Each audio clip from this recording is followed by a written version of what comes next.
Hello and good evening. Can everyone hear me okay?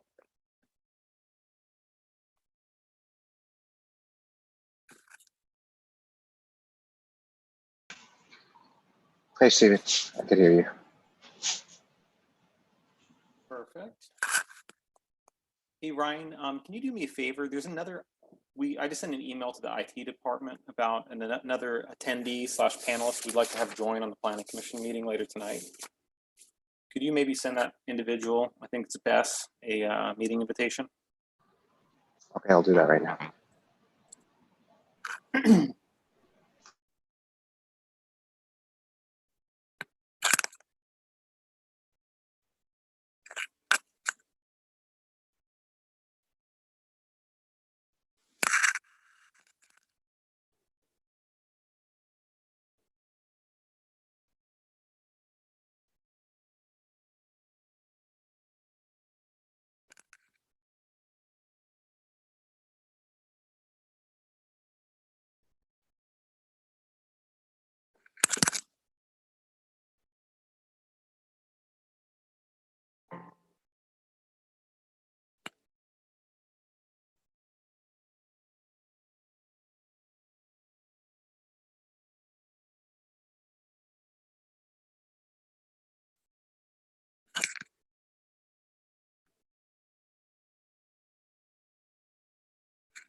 Good evening, Commissioner Chen.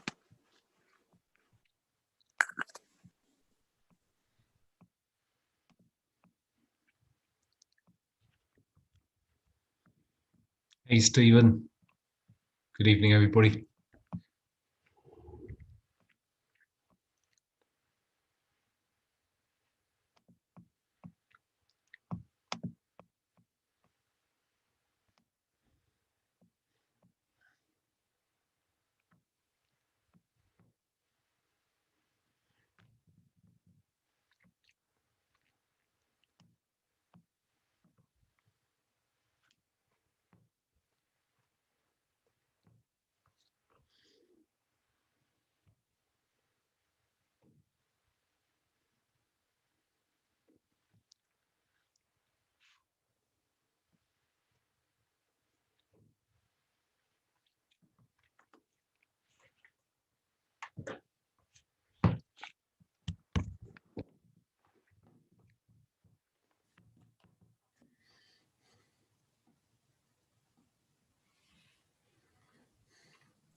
Trying to remember who I was checking. Is it Buckfinder?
Hello, Stephen. Can you hear me?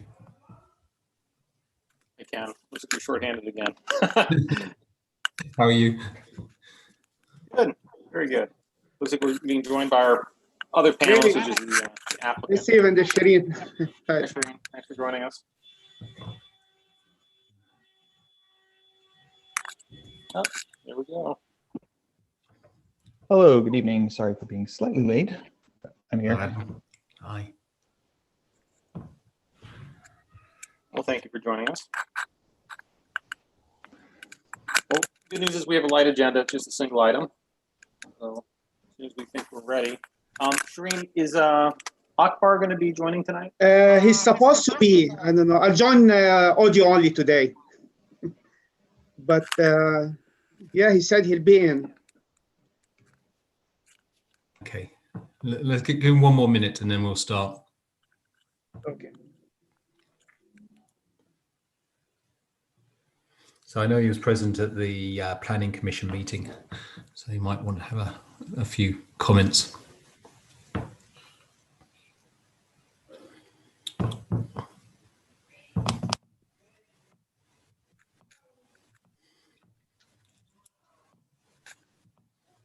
So Stuart, is this your first day as SARC chair? Yes.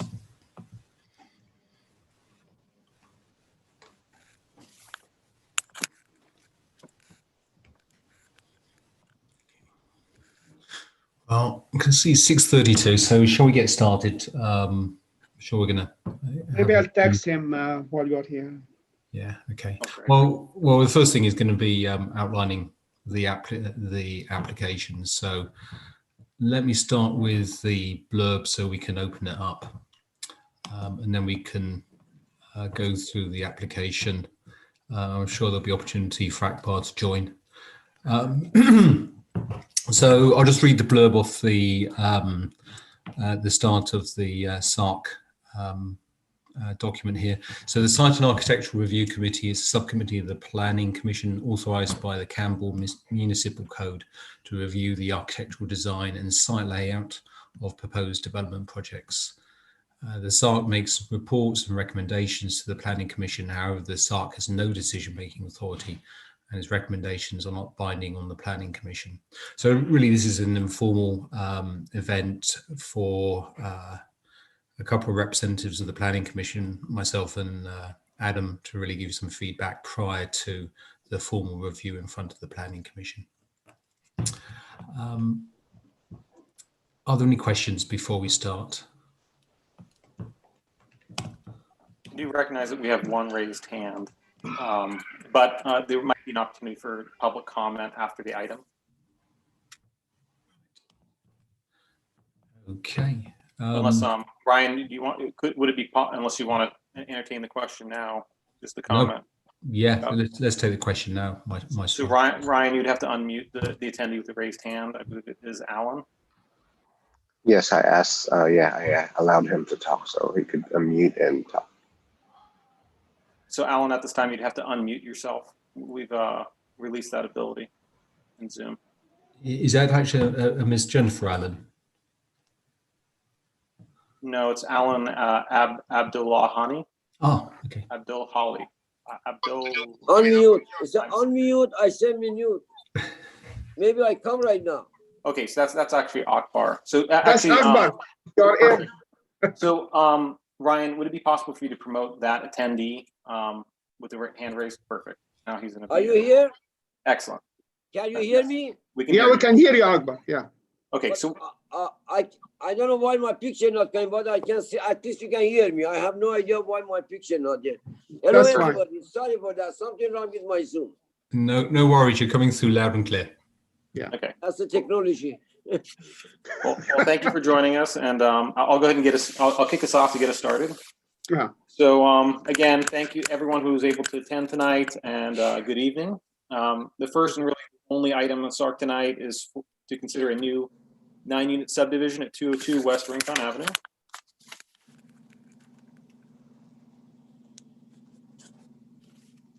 The project site is a half-acre lot located on the south side of Rincon Avenue. It's west of Winchester Boulevard and east of San Tomas Expressway. The property is zoned PD, planned development.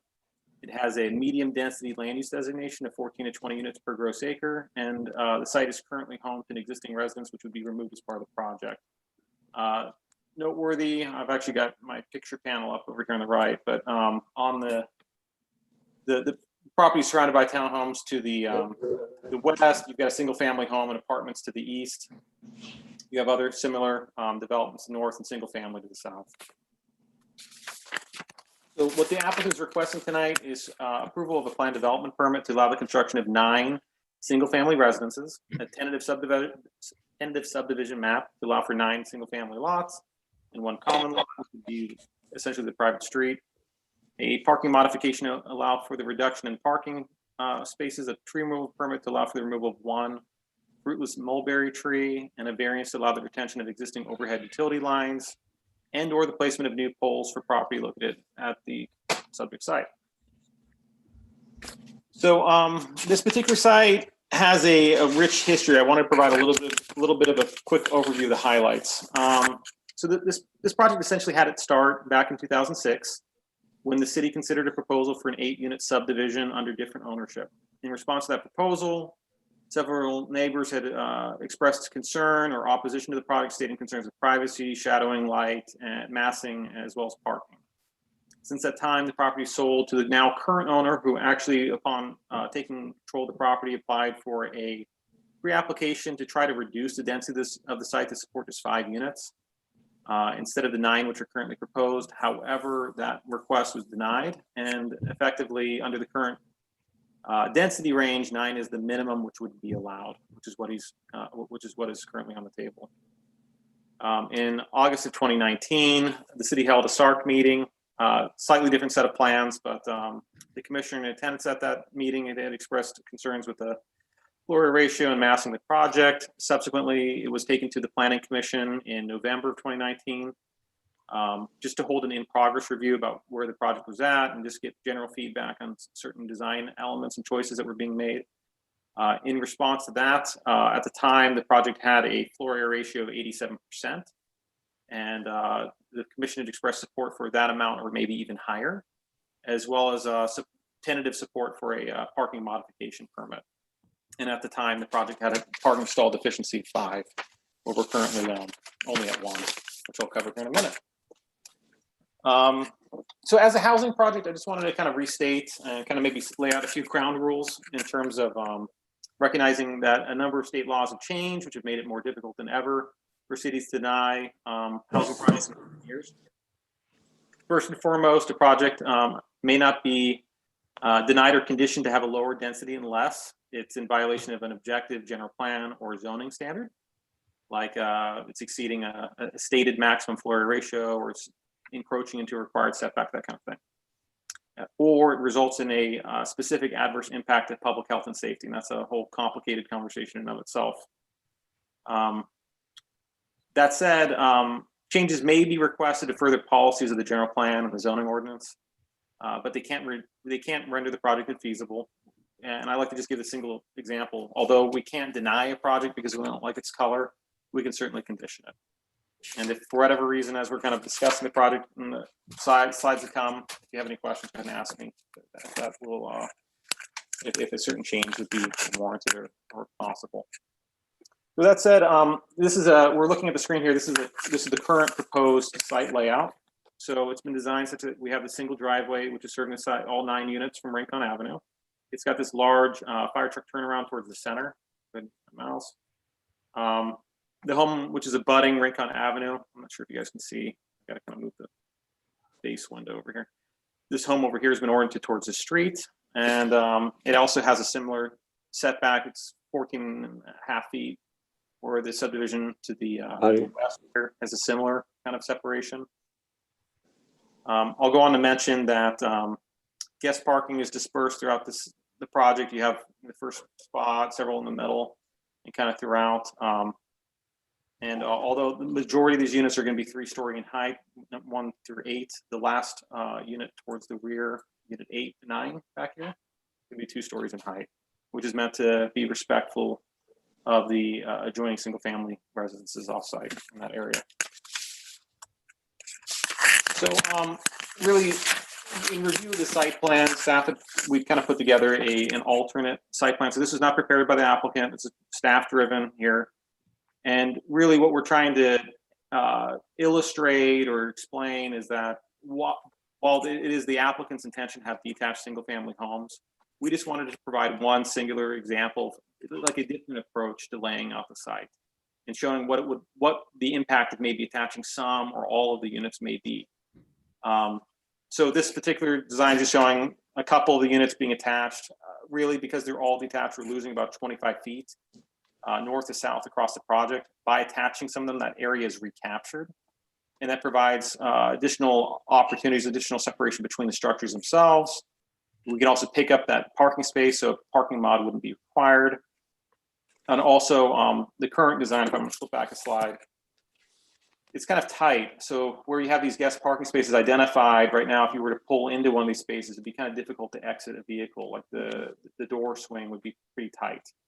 So this revised design actually provides a little bit more room, at least on the driver's side in particular, to accommodate the door swing. Other benefits, you get additional open space. You might even increase the setback along the rear, more in the front, depending on the approach. So the reason why we did this exercise was really to kind of express what would be the benefits in terms of site layout or configuration which could result from an attached product. Again, the commission, SARC might be supportive of a detached product, and that kind of will nullify the conversation. But just for the benefit, by attaching, you can create these opportunities for additional floor area. You can maybe reduce the mass on the third floor, and all these other stated reasons. It might be a reason why, if the SARC wanted to, this type of layout could be explored. Or again, if we prefer a detached single family product, that we can just continue the plans that we've got. Now, in regard to architectural design and compatibility in the neighborhood. So although this project overall it uses very traditional styles and forms that are found in the area, like hipped and gable roof forms and the like, and traditional siding materials. These northerly 8 units would be effectively identical in appearance, and except for minor differences in the treatment of the garage framing and the side entry door framing as well, which is not even apparent from the inside street. To kind of mix it up, what the applicants propose to do is propose alternating siding and roofing surfaces. So unit 1 currently is proposed by the plans in stucco with a terracotta tile. This is the one which would be abutting the street. There's an alternate design as well, which I'll capture in a second. But this, if you imagine it, it really would be changing up. Every other unit would have either a tile or a composition shingle roof, and every other unit would either have a wholly stucco siding, and the next unit might be a combination of stucco and board and batten siding. So while recognizing some of the constraints imposed by the particular site design and layout, staff had worked extensively with the applicant on this one to try to improve the unit design and architecture. So the exhibit here you're seeing on the screen is actually showing the before and after. So the before being here on the left, we have these kind of long exposed 3-story wall elements with not any kind of interrupt or break.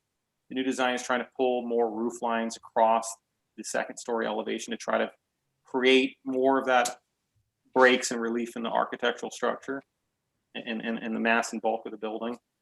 You also have these stacked elements on the 2nd and 3rd floors, which kind of made it look, offset and disproportionate if you're stacking a bigger building on top of a smaller support. This is more balanced in terms of design. So generally speaking, this exhibit right here, it shows the applicant's willingness to work with staff, which is definitely to their credit. That said, this is also the elevations we're seeing here on screen. This is also the northerly elevation of unit 1, which would be the side of the building which would be visible from Rincon Avenue. So there's a little bit of special attention might be warranted to this particular side. And as I just mentioned on the preceding slide, this unit 1, has been proposed in stucco and terracotta tile, while what's being shown here is if you've got both stucco and lapboard siding. So a question to the SARC might be, which one do we prefer? Do we prefer the all stucco design, or do we prefer the the combination siding material here in a minute. I got a lot of topic areas to touch on, so I'll try to touch on each of these briefly. In regard to privacy impacts, the 8 3-story units towards the front would be approximately 28 feet away from the uses to the east, which would be separated by a row of trees and a driveway, and roughly 31 feet from the uses to the west, which would also be separated by an off-site driveway lined with shrubs. At the rear of the property, a 2-story home has been proposed with no southward facing windows to minimize impacts to those adjoining residences to the south. 2 points of particular interest maybe to the start would be the treatment. We have these windows on the 2nd and 3rd floor of Unit 2 and Unit 8, which have direct opposing views onto these 2nd-story balcony areas of those units to the south, or to the, not the south, planned south, but this is actual west. As part of the applicant's request, we're also looking at tree removal. Now, there's a number of little smaller trees on the property, but there's only the single 20-inch diameter fruitless mulberry tree, which actually warrants a tree removal permit request, which is the one that's roughly shown here in red. As part of a comprehensive tree replacement plan, the applicant would be including 13 new trees, including 2 36-inch box flowering plum trees located along the project frontage, and 11 Italian cypress along the westerly property line. And there's going to be these, although you see these little circles on the plans, those are effectively bushes or other types of plants. They're not trees or anything a little bit more substantial in height. So one discussion point is whether or not any additional trees should be proposed in any of these areas, potentially with an emphasis on the south property line. Just to kind of restate that this permit is requesting a parking modification permit to allow for a deficit of 1 parking space. However, this is really just in aggregate terms, in terms of a code requirement. The code would actually require the site to have 22.5 covered parking spaces, where only 18 have been provided in the 9 2-car garages. The applicant's effectively making up that difference in uncovered parking spaces, guest parking spaces, which will offer a slightly more functional use of those spaces rather than, say, having a covered structure, carport elsewhere on the property. And that generally lends to the look of this more like a single family look to the development as well. So kind of a unique discussion point on this particular project, I don't think it's come up on very many in the past, is that as a single family residential subdivision, which results in 5 or more developable parcels, at least 20% of those units, or 2 in this particular case, rounding up, would need to demonstrate ADU readiness. So although it's not the applicant's intention to make these 2 units have an ADU on the ground floor, they need to demonstrate and almost pre-plan and plumb these units to plan for how that could be accommodated by a future owner if they wanted to. So in reviewing the ADU plan, effectively we have an additional door being introduced on the 2 sides of Unit 5 and Unit 6. The second unit being introduced on the ground floor would be pretty much a studio unit with a kitchenette and a bathroom and shower. Given the fact that these 2 doors, they exit into parking spaces, one discussion point raised at the end is whether or not this door should actually be closed off or not allowed to be opened, and they just exit through the rear yard. But that would almost compromise the privacy of that space if it's used for the upper story unit. This is a discussion point. As with a lot of our projects, this particular permit is requesting a utility variance. And that is effectively because the two existing service poles located on either side of the frontage already have transformers on them and are unable to support the required undergrounding as they're currently laid out. So the applicant has really proposed 3 different ways of addressing utility undergrounding for this project. The first, which is shown over here on the left, would result in the placement of 1 new pole and the removal of 1 pole. Actually, 2 new poles. The 2 poles which are shown here would be new. We'd be removing the single pole, which is almost immediately in front of the frontage of this project, dropping a new guy wire in front of an adjoining neighbor's home, and removing all overhead line between those two new poles. The second option is placing just a new pole. All existing overhead line would remain under that proposal, but no And the third option would be to effectively leave up all overhead lines, leave all existing poles, but to split off of an existing junction a little bit further down the street and underground to this property. So in consideration of the three options, what staff is recommending is the selection of the first. But the reason why you have three options even before you all together is because these particular designs have not been run past PG&E yet. So the applicant is seeking flexibility. So what we'd be doing is we'd be almost ranking these three options. So if option one is a possibility, we would be conditioning the project such that they would pursue option one, costed by PG&E. And then if the preference goes to option three, for instance, then option three would be the second choice, and then option two. And we would pursue them from an engineering standpoint to see whichever ones are feasible with PG&E. This allows the project just to advance forward while we're still working on PG&E undergrounding requirements. Just in consideration of the project, I'm not going to use a few too many comments or points to kind of go over right now, but they are captured within the memo, and they're up here on the screen as well. These are just discussion points to facilitate discussion to start. With that said, I just wanted to, in terms of meeting management, just saying we do have a number of attendees in the meeting tonight. It's now 6:52 p.m. and what I would suggest is after we hear comments from the applicant, the SARC should first discuss the project and then hear comments from the public in any remaining time, which is pretty much what how our agendas are laid out, just because this meeting just precedes Planning Commission, starts at 7:30. For any members of the public who may not be able to have an opportunity to comment, I hope that we can get to everybody, and I'll stop talking here ASAP. There will be future opportunities for public feedback, and we have tentative public hearing dates for this particular item going forward, February 23rd to Planning Commission and to City Council on April 6th. And with that, I'll conclude my presentation. Okay, that's great. Thank you, Stephen. It's a good report. So this time, as you suggest, let's invite the applicant to comment. Can you hear me? Yep. I'm sorry, unfortunately, I don't know how to set up that you can see me. And that's the second time I use Zoom. Last night, this morning, I had a Zoom meeting with the other group. For some other reason, everything was okay. But this time, apologize, there's something wrong with my new iPad. Anyway, I don't have any comment. I didn't have any prepare for that to talk. So my architect, Shireen Bassel, is here. So I think he can answer any question, or if I need to do something, I don't have anything to talk. Okay, if Sharon would like to. Yeah, hi, this is Shireen Bassal. Same here. I mean, I have no comments. I think Stephen had a great presentation, and I'll just answer questions, any technical questions about the project. Yes, I'll be happy to answer them. Thank you, Stephen. I'm sorry. I apologize didn't say thanks in advance. I apologize, Stephen. Thank you. Understood. And if I may, I'll just emphasize on the behalf of the applicant that it is their desire, their severe preference to have a detached product. So that would be their preference in regard to the unit layout and design. So just that, keeping that in mind. So I had a question on that to the applicant. So the alternative plan as proposed by the city, where I think it was about 4 properties which would become semi or detached, right? And in return, you get another parking space and some open space.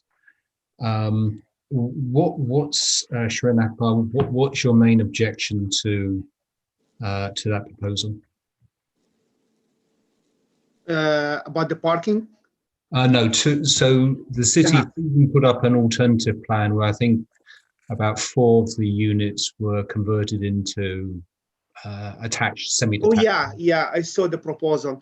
So I mean, again, I am following the wish of Mr. Akbar, and he didn't want to have any attached units. And that's one of the exercises we did in the beginning of the project, where they asked us to put together attached units, like 4 and 4 attached, and he's really against that. So, I mean, from my end, I don't see any issues with that, except he doesn't want to go this route. Okay, thank you. Yeah.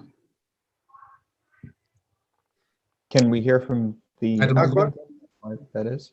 Yeah, I'm listening. I think Shireen said that from the beginning when I don't know if you have a story of this property or not.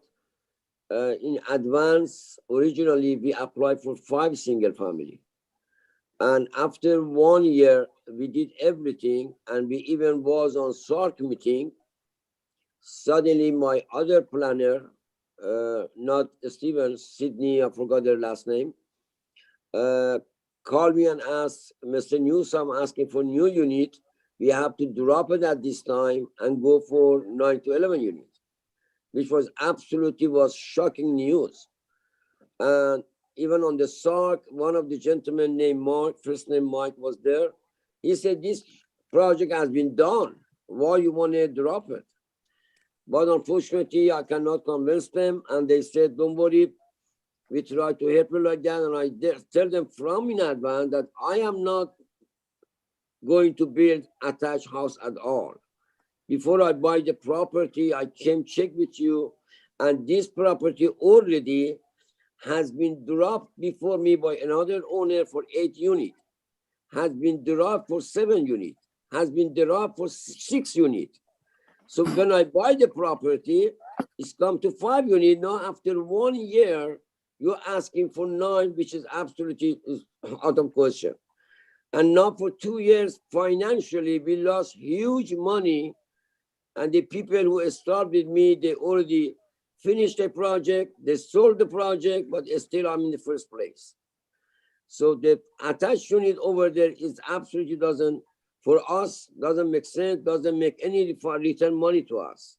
There is no way we can sell it, especially the market, you know that. People are not interested for townhouse or condo anymore longer. And besides, on that area, we are asking for single from first day. So Paul started helping me and said, we are going to work on the design of the single family.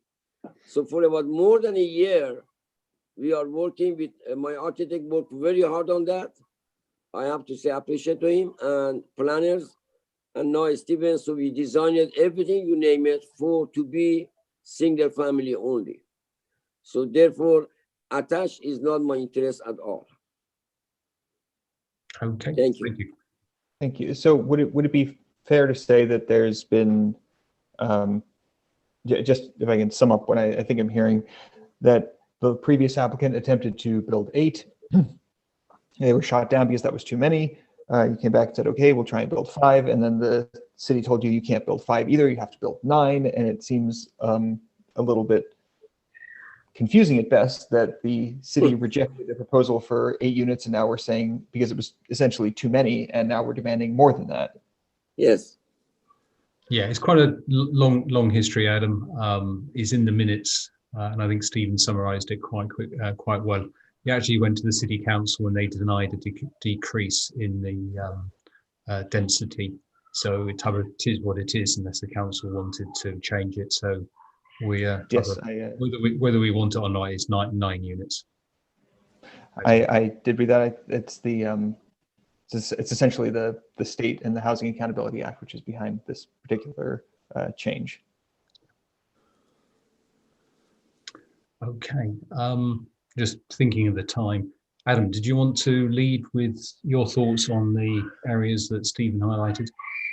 Sure, I have some notes here. Just, and Stephen, tell me if this is outside of our mandate this time around. I'm a little surprised that we're not getting a density bonus unit to reduce the parking requirements, which seem to be a bit of trouble to fit that many parking spaces in. I don't have a strong preference for detached versus attached. I live in a townhouse, which I don't particularly think is bad.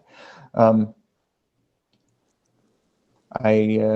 assume that there's some kind of standards for how wide a driveway has to be, and if those driveways are wide enough, then they're wide enough. I very much like the idea of making the houses look like they're related but not absolutely identical. So varying the colors and textures between them in the way that's laid out, I think that's a really excellent idea. In terms of Unit 1 facing Ringtone, between the all stucco or multiple material look. I like the multiple material look that staff came up with more. And in terms of units, I believe it was 2 and 8 facing opposing balconies. I think it may be advisable to mandate putting some trees in between there, which is, I believe, what we generally do to encourage privacy. And those are the thoughts that I have so far. Am I missing anything important that I should have gone over? There was one, I can actually load the slide real quickly that has all these discussion points. And maybe we can go off of that as well. But it had there was one additional conversation point about whether or not unit 1, the one that's facing the street, should be either 2 or 3 stories in height. Oh, I didn't realize that was part of the. I see no reason why it shouldn't be 3 stories. Unit 1 is the one closest to Ringtone, and it's Unit 9 that's already only 2 stories as opposed to 3. Correct. So this is getting at the streetscape perspective. Yeah, I think a 3-story building works fine there. I can understand shrinking it down towards the back end in order to sort of transition into a lower density single family side of things, but the street is there's no such reason to do that for the street. And I had a question about the ADU design. It seems to be that the design is to take the basement and sort of segment it off so that it's separate. Could you do a garage conversion here? You can, but as far as the ADU readiness requirement in our municipal code, it requires you to show how you convert existing living space. So Okay. although once this project is entitled, the future owner could then convert the garage. For our purposes of our plan and how we're showing how it would be laid out today, they must demonstrate how it would be accommodated within the living. Okay, it seems a little, I think I see where you're coming from, although it does seem a bit odd to make a plan that may not be the best or most plausible plan here. But I think I see how this fits the requirements.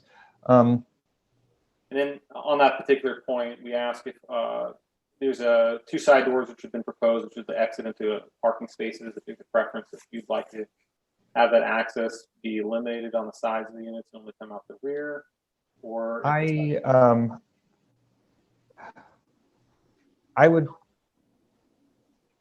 don't see anything wrong with having both doors. I think having a more flexible design is better. And I don't think that there's a good enough reason to insist on not having a door going into the driveway. Excuse me, buddy. And Commissioner Buckmeyer, just last question. In terms of site layout, did you have a preference, attached, detached? You might have mentioned it. The first point I caught was about density.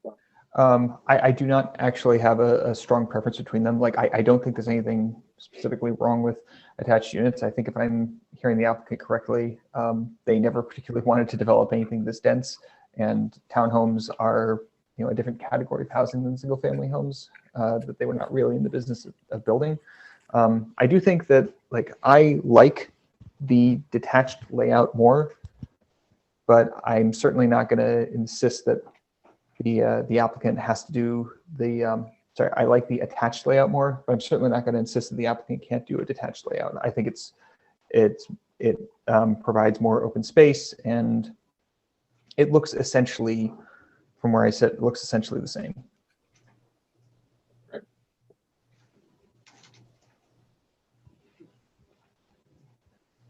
Anything else, Adam? I think that's all the notes I had. And thank you, Stephen, for helping me out with this. I'm sure I'll get gradually used to it as we do this more.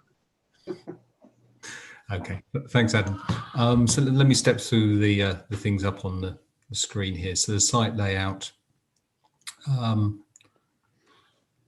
Personally, I hear what Akbar is saying. His preference is for detached, which is probably financial. He believes he can get a higher price for all the properties being detached. That I'm not saying it's not true. However, I would personally prefer the layout proposed by the city because it gives more open space I think it just actually looks better. There's a personal preference because I think the 5-foot gap between the buildings to me would be, it's a bit like the dark hole of Calcutta, going down that. Again, it's personal preference. Similar to Adam, right? Although my personal preference would be for the city layout. And I make that comment to my fellow commissioners. I think it's a discussion point. Not that we can define whether it should be detached or not detached, but I can see that coming up as a discussion point at the Planning Commission. If there was no financial hardship, or if Akbar was wanting to demonstrate that he would get substantially lower prices for detached as opposed to detached, that might be something worth him considering. So he could say, look, guys, if we do this this semi-detached thing proposed by the city, it means I can get this, it will hit me financially in terms of what I can sell the houses for. That might be good material for the applicant to prepare for the Planning Commission, right? Because there may be other planning commissioners who feel that the city plan is better. In relation to the trees, I think it'd be nice to look at putting additional trees. And I think you're thinking about it. It was Italian cypresses, probably a good choice. Is it possible to put a couple additional trees on the southern boundary? Are you talking about the backyard? No, the south boundary. That's Sorry to interrupt you. Are you talking the trees in the backyard of the houses? This would be between Unit 9 and the single family uses of the style.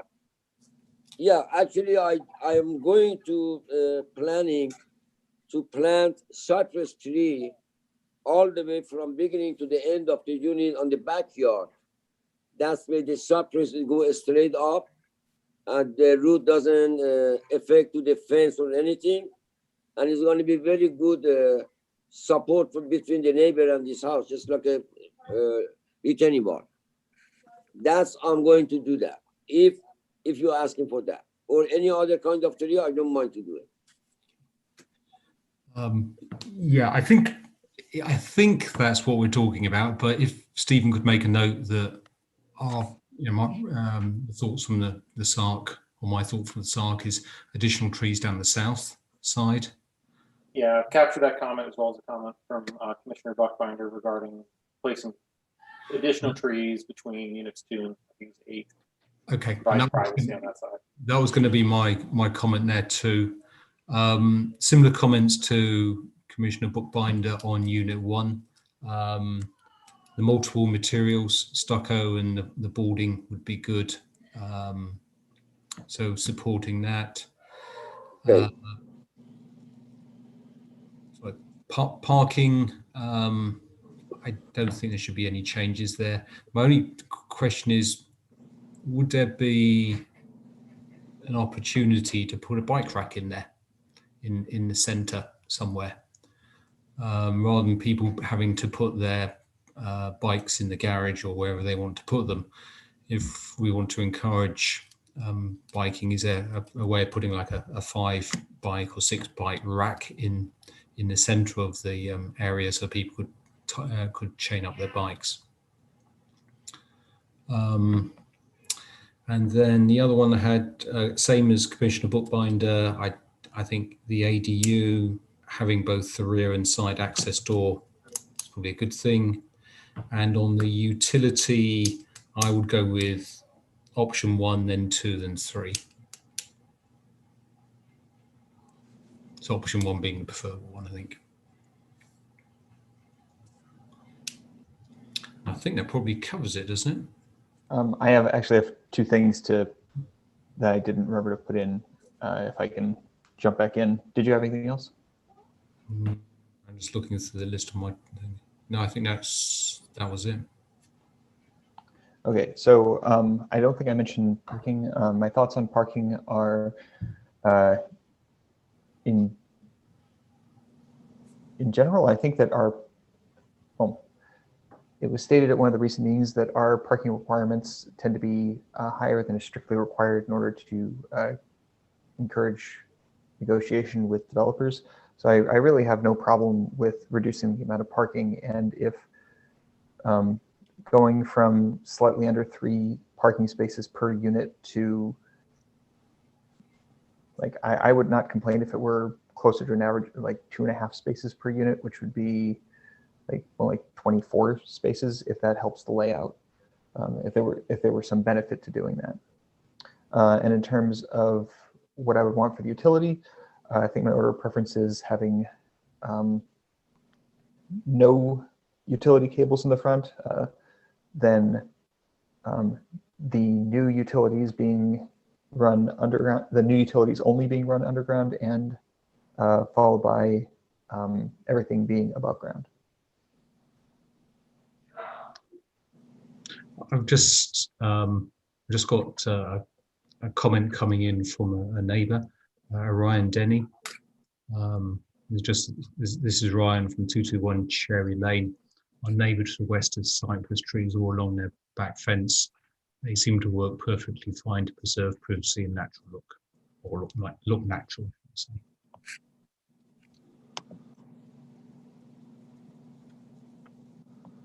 And if we're done with the commissioner comments, just to clarify your last comment, Bookbinder, is that I think your preference would then be for option 1, then 3, then 2, just out of the options that are presented.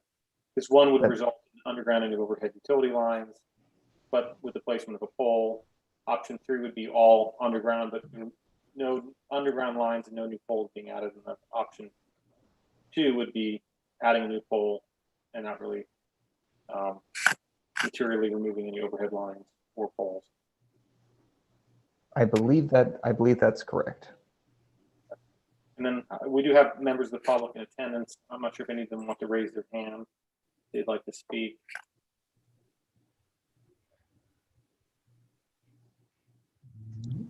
Not seeing anybody.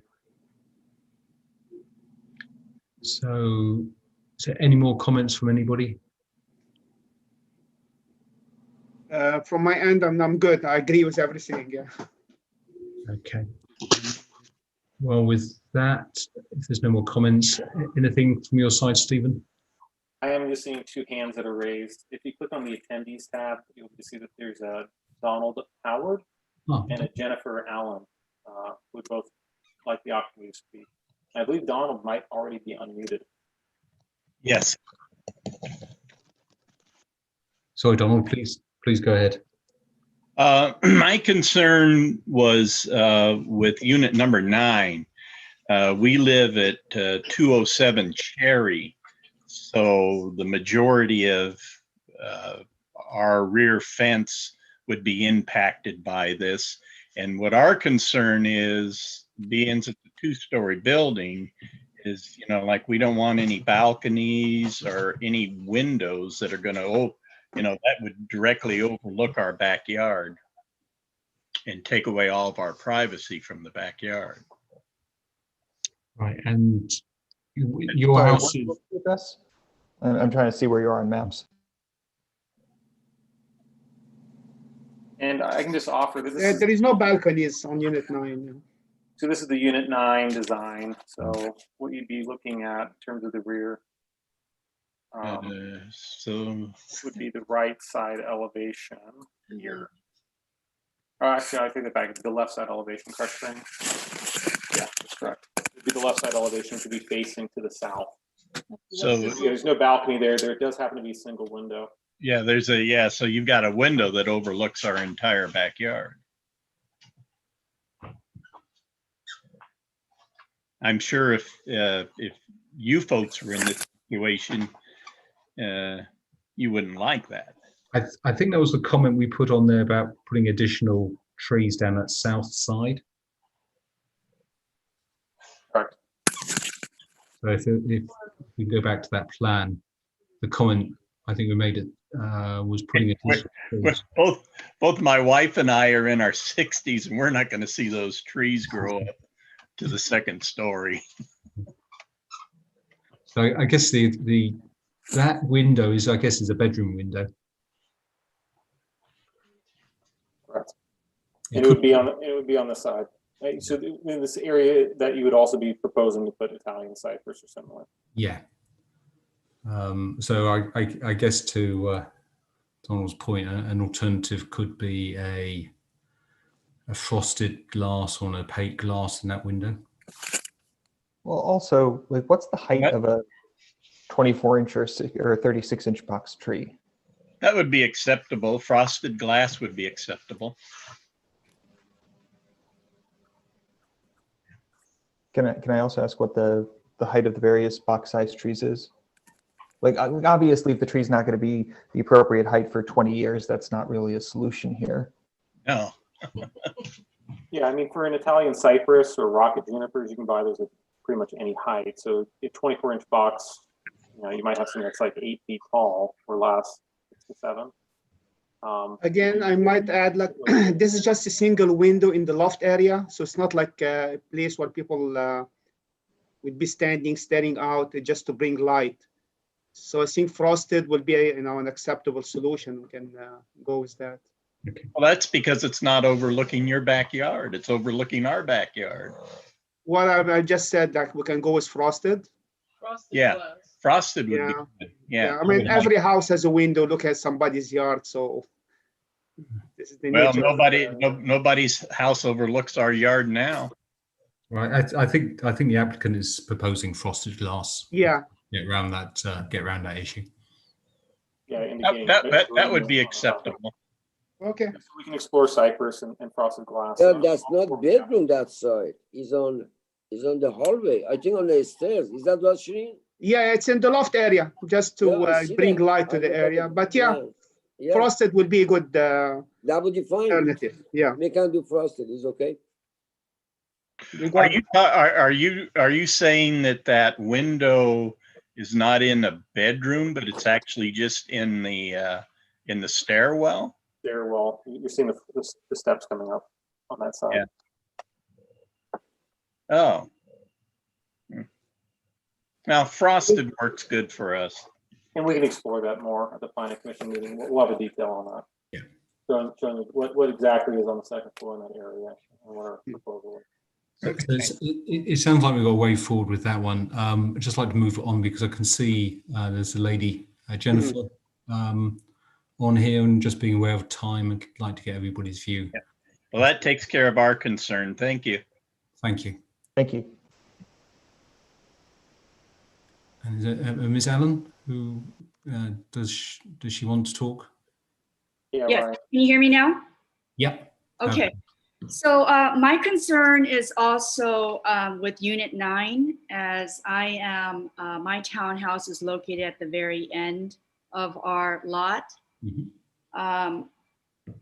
I know that my concern is the setback and 4 windows, and they're very big windows, unlike the other window that's facing south. Mine is like sliders, and I think there's 3 other bedroom windows that would be looking onto my side. And I don't think you can frost those because those look like bedroom windows. Yeah. So that's viewing across the driveway into my living room area, yes. Do we plan to have trees on that side? Is I it, thought there was going to be a cypress tree, just one. Are you side. Jennifer? Jennifer? Yes, hi, Alan. Yeah, hi, how are you? Yes, from first day I said I'm gonna plant cypress on that area. If that makes you happy, still I will stay on my word. I know, but I just saw the plans that Steven showed, and it only had 1 cypress tree on that side. could we put up that plan, please, Stephen? Yes, please. So this is down on the right-hand side. Yes, this is Unit 9 here. So, It's yeah, about this is one. 29 feet, 23 or 29, I can say 23, each 5 feet. I can Yeah. easily plant 3. Oh, No, we can make more than 1 tree, Stephen. Easily we can make 2, just cross of each bedroom. Yeah, so we can centrally locate cypress across from these windows and along the rear property line. Yes, We can yes, explore that with an exhibit for we planning. can do that. But then again, we don't know if they're going to be mature cypresses and or if it's going to take 10, 20 years for them to grow to provide enough privacy. Ahmet Sedat Mire.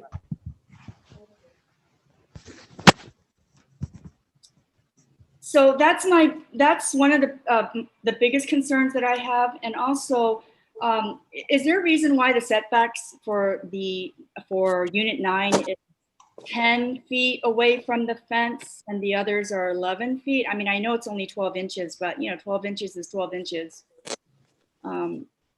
Is that something that was by design, or is there a rule? No idea. Okay. To be honest. Actually, 10 feet was the recommended setback on this side. Okay. Yeah, so as far as the 11 feet, there is an overhang, so we had to account for that. Overhang on the second floor for the 11 feet on the other units. Okay. Yeah. Can you speak to the fact there's no code requirement that provides that it needs to be a certain minimum? You could go further away if you wanted to by reducing the unit size, but likely this unit being a 2-story unit was put a little bit closer to the fence because it is 2-story. Okay. Okay, and then the other thing was, is the city going to put signs out on Ringtone for maybe trash day? Because with 9 units going in or 9 homes going in, I can't imagine all those trash cans. We're already having a really difficult time putting our trash cans outside. We have to run out and do that, or else we don't have space. So is this something that the city or the planning commission or architect has thought about? Is this something that they can provide some relief to the homeowners? Because right now you bring out 1 or 2 cans and you have to fight for space out there because there's cars there. And there's only 1 single family home now on 202, but I can't imagine 8 more families, bringing out all of their cans. I hadn't really thought of that. That's actually a really good point, because Can that they street's busy with parking anyway. Yes. Can they use a dumpster? Like, it seems silly to have 9 really, really adjacent homes all bringing out separate trash cans, because like the whole point of this here is to have, a lot of homes with not much street frontage. Yeah, and the trash truck can't go down that road, I assume, that driveway, and pick them up. Are you talking about ours? No, down this new development. Oh, okay. Because you can get a fire truck down there, obviously. I'm just wondering if you could get what would stop the trash truck from going down there and just picking up outside the houses? We would need to discuss it with the trash company whether or not they could serve the site on site if we were to propose a dumpster or trash enclosure. Generally, then you're talking about having a new building, removal of parking spaces here. To accommodate that, it'd be probably a roofed enclosure with sprinklers, that kind of thing. It'd be a different look for the project for sure. As opposed to having everybody having their own individual bins, you'd have a single dumpster, which would be maintained by HOA dues. It's a different approach. I mean, right now, each individual unit is showing how they provide their own individualized trash receptacle storage area, and then you're also, to Jennifer's point, over on the street, you're seeing the trash pickup zone over here on the street. So we could also explore both options, what it would look like if we did a dumpster, and just in terms of time, because we got the planning commission meeting coming up here in 5 minutes. We could also explore a loading unloading zone with our public works department. If that's something they'd even consider for a limited time, if that even is something that they do for the trash day. Yeah, it would be good if we could explore some options on that, please, Stephen, because that's actually a really good point. Would it be 1 trash can per house, or do you get 3? The recyclables and the trash and the green. So is it going to be 27, or is it going to be 9 trash? Honestly, we should be planning for a trio. scenario, because that's where we're all moving. If we're not there already. Right. And then, Yeah. you know, you have seasonal pickups as well. I mean, we just recently had December passes by. You might have Christmas trees stacked. Yeah. You know, along the front ends like that as well. So if we could look at some options on that, that would be a good thing. I've got it down on my notes. Thank you. Really good feedback. Thank you. Okay. Being aware of the time, is there anything else? We've got a couple of minutes left. I think we've tackled all of the major discussion points. I've got good feedback. I'm going to be working with the applicant just because the front unit will be that variated. I mean, I think I heard the same. I heard that from Mr. Bookbinder, but I'm not sure if I heard the same from you, Stuart. Yes, The yes, front Steve. unit, it would be your preference to have it be both a combination of board and batten and stucco siding, like A combination, not combination. stucco, but per Commissioner Bookbinder, the right, which is Design on the right. the revised north elevation of Unit 1. So I'll work with the architect and their team as well, because then that has a kind of a cascading effect as it goes down the project, because I think the next unit indicated is the combination siding. So I'll work with Shireen, the architect. Great. Our planning commission set the thoughts on. Okay, with that, I've got great feedback, and I think we need to adjourn. Okay. Well, we have to disappear for the Planning Commission. Thank you, everybody, for attending and your feedback. That was Thank you. Pleasure to work with you. Thank you very much. Thank you Good to luck. all of you. Thank you very much, Steven. Thank you, Scott. Thank you, Adam. Thanks, everybody. Thank you, Ryan.